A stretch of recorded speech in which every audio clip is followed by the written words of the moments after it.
Bonjour à tous, aujourd'hui, je souhaite vous parler d'une initiative passionnante, le projet Container 2025, organisé par le lycée Trissino de Val d'Agno. Il s'agit d'une initiative qui peut faire la différence. Recycler les fournitures scolaires usagées de l'Institut est non seulement utile, mais aussi essentiel pour les personnes dans le besoin.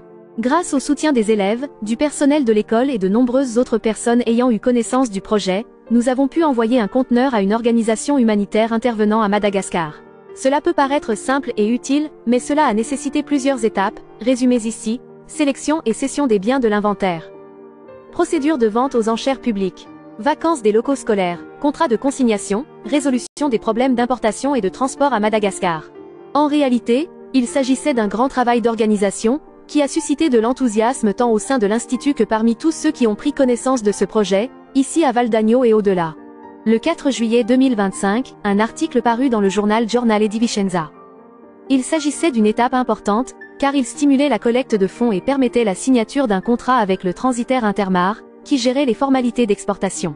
Enfin, après 2 mois de navigation, le porte-conteneur a accosté au port malgache de Toamasina. Mais les difficultés ne sont pas terminées.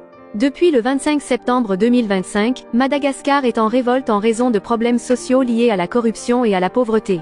De récents articles de presse indiquent que le président a fui et que le gouvernement est provisoire en attendant de nouvelles élections. Cependant, l'espoir semble reluisant, et la transition ne semble pas particulièrement violente.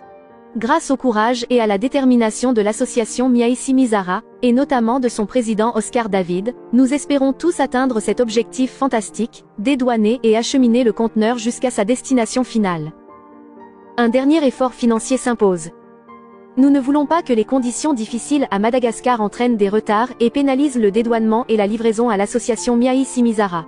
Sans notre soutien supplémentaire, l'association devrait supporter des coûts supplémentaires. Nous espérons que cela n'arrivera pas.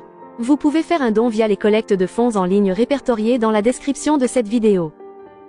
Nous vous tiendrons informés de l'évolution de la situation.